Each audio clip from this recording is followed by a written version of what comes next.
you about some more CEO advice and maybe some board advice. But before we do that, can you give the listeners that don't know anything about Pet Plate, can you just give us a nice kind of overview of where Pet Plate is, today and talk about it a Sure. little bit? Go ahead. Absolutely. So the company was founded in the fall of 16. It launched nationally really in the spring of 17. That's when I joined as CEO. So we've Okay. been in market for 3 years now.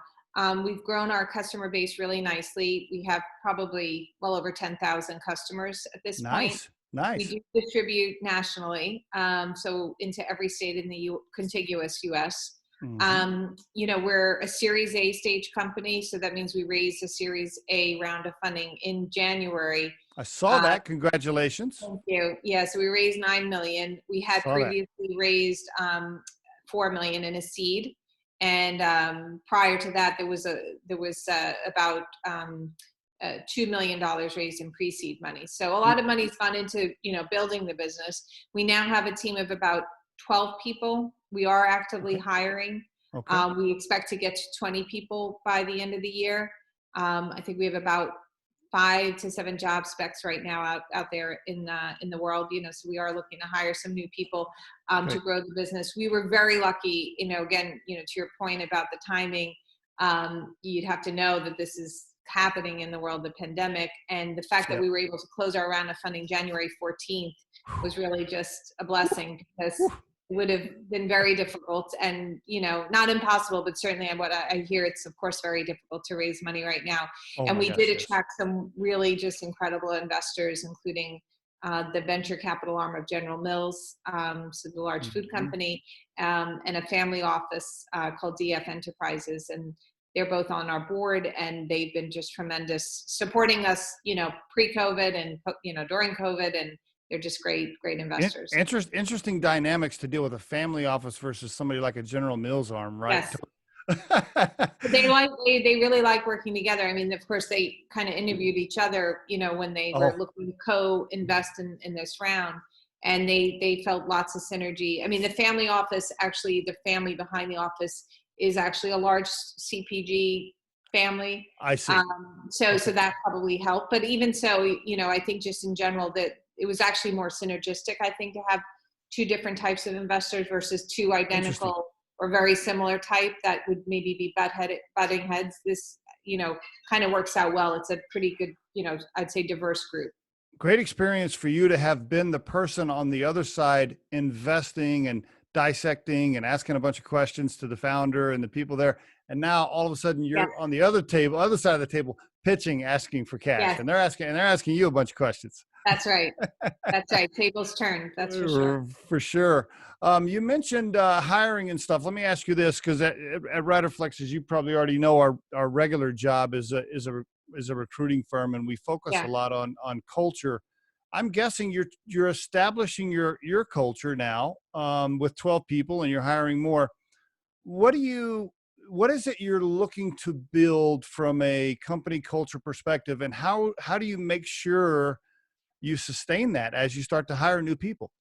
Absolutely. And I should say, our mission at Pet Plate is to take care of dogs' nutritional needs. That's what we do. We are driven by feeding dogs the healthiest food that we can develop, and in the most convenient fashion possible to pet parents everywhere. So we take very healthy ingredients, all human grade ingredients. Everything's natural, nothing's processed. So it's meat, vegetables, fruits, healthy grains, vitamins, minerals. We cook it in a USDA facility, so everything is cooked according to human food standards. And then all the meals are pre-portioned according to the dog's caloric needs. So based on their weight, age, breed, body condition, activity level, we then determine how much food the dog needs at each meal. And that's how we pack the food into cups that would be, portioned according to the dog's needs. And then, Ah, yeah, those meals get shipped to the customer on a regular basis. So, sometimes if it's a large dog, it'll ship every week because that dog needs a lot of food, and you only can put so much food in a box, and you can only fit so much food in your fridge or freezer. But a small dog, we probably could send a month's worth of food to that very small dog, because again, they just have very small meals. So we can accommodate, all the meals, let's say, in a box. So it's a the shipping frequency varies depending on the dog's needs. And so there is a great, convenience factor. Obviously, you get the food sent to your door, it's already cooked. You can serve it cold right out of the cup, or you can actually microwave the meal, because the cup is microwavable. Or, if somebody wants to get fancy with it, they could put it in a skillet and warm it up that way.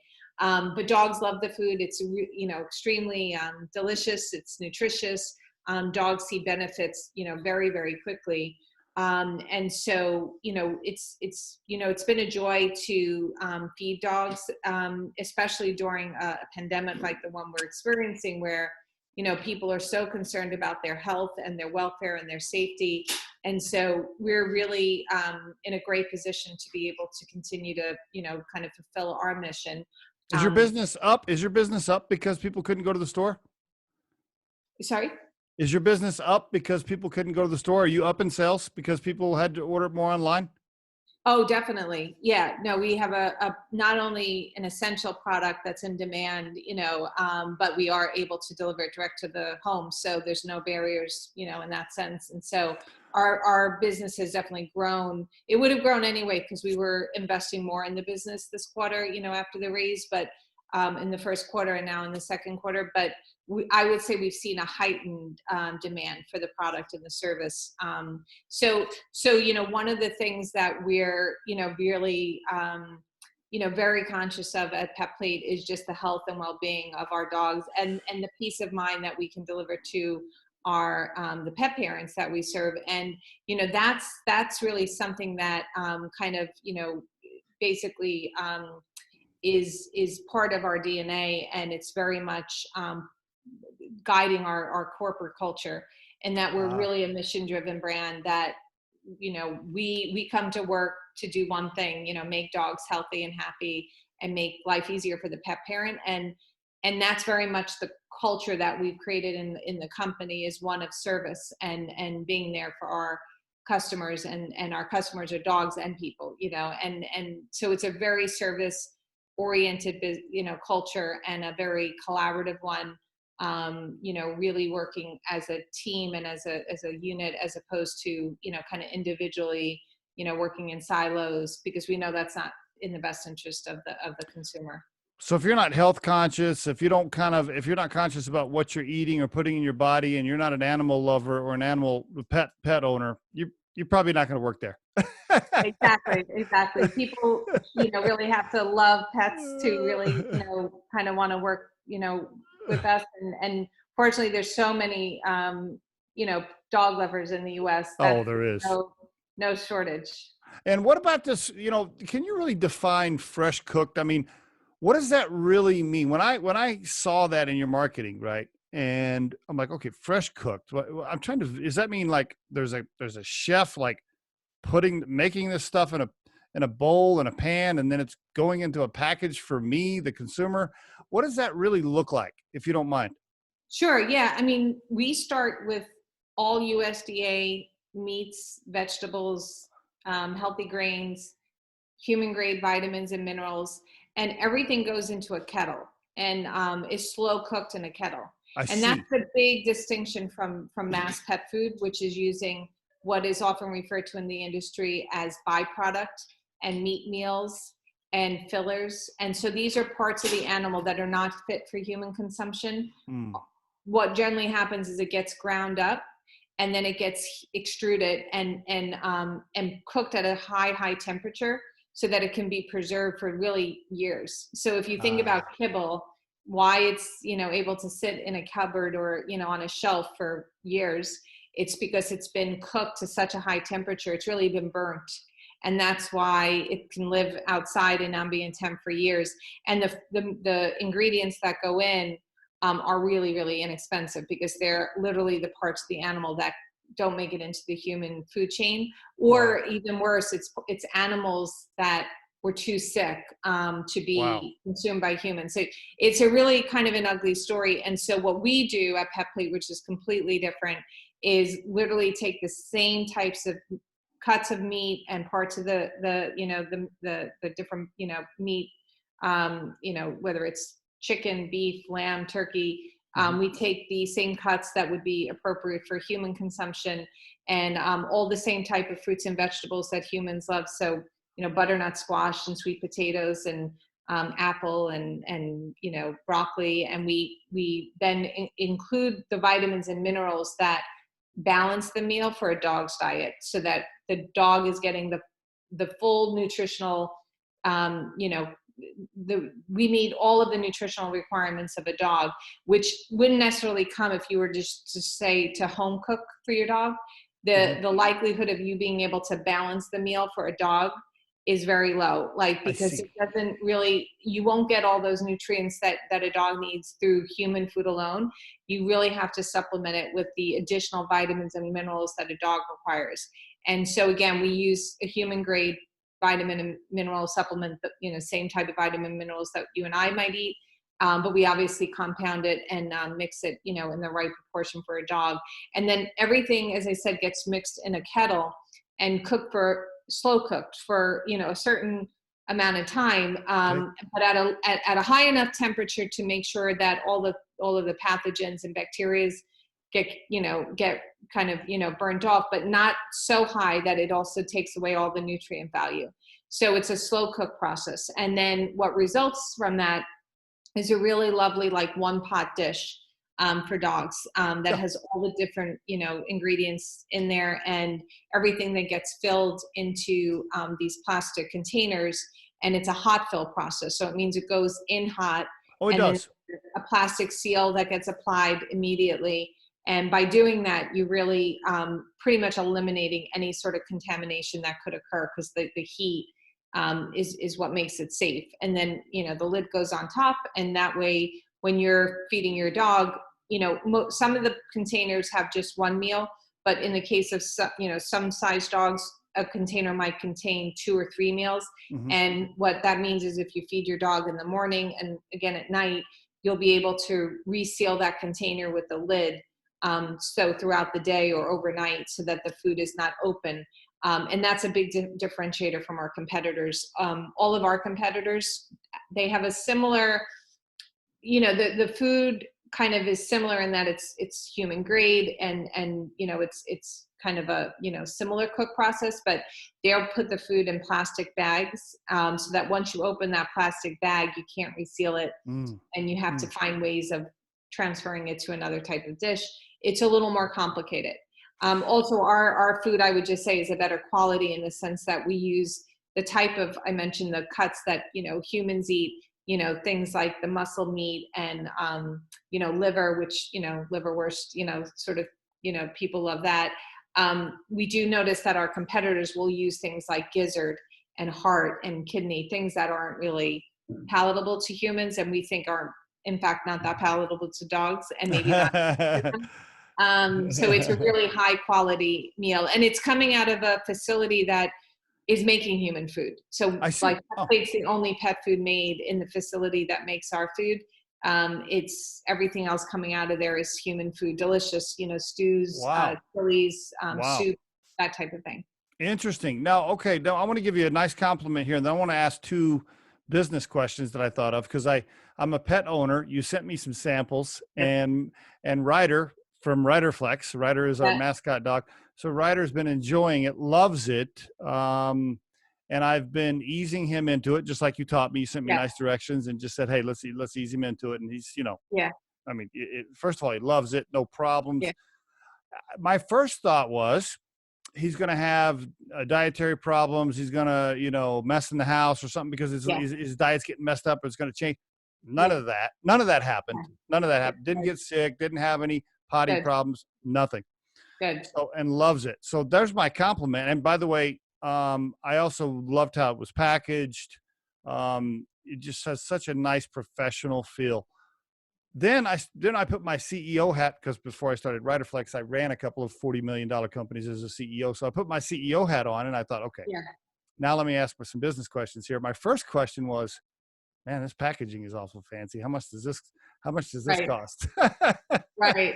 And I'm just thinking, the average consumer, because you were kind enough to send some to Scott, the co-founder of Riderflex, and he called me right away. He's like, man, did you see this packaging? And I said, yeah, I saw it. I'm like, man, it's super nice. I'm just wondering how Yeah. much it costs. So how does packaging affect you, is one of my Yeah. questions. And then my other question, is what my second thought was, this is great. It feels expensive. Can I afford to move Ryder to this? I don't Sure. know. And so Right. talk about the end price for the consumer and the packaging, if you don't mind. Of course. Yeah.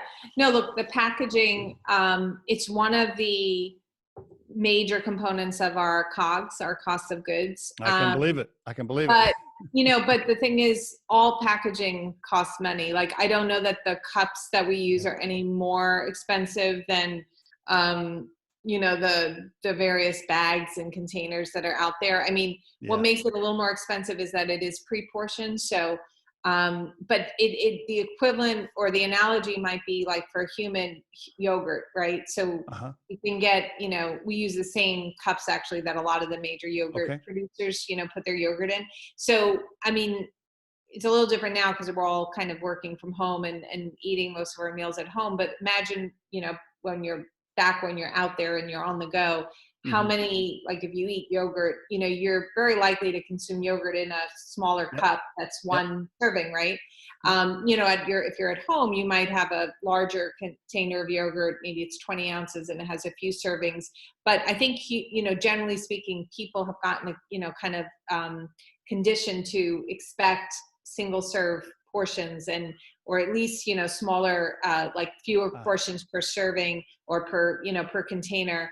And really, we're just translating that to dogs. So what's great about it and why people are willing to pay a little extra for it is that, again, it's a little different because we're all in this lockdown kind of mode right now in the US. But in normal times, like if you were to say, go, run and take a morning walk with your dog, you can throw that cup in your bag and just off you go to the park. And when you're out, you can take the lid off and they can eat the dog food right there.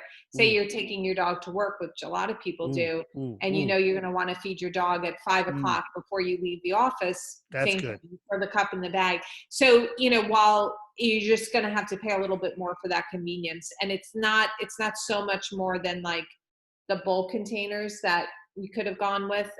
We just know that people really do want to have that extra convenience. And so, yeah, it wasn't as expensive as I thought, by the way, because it has such a professional, nice branded feel. I mean, the branding's great, by the way. Thank you. Yeah. But to your question about price, I know you wanted me to adjust price. I mean, so your listeners and your viewers know what to expect from PetPlate. Yeah.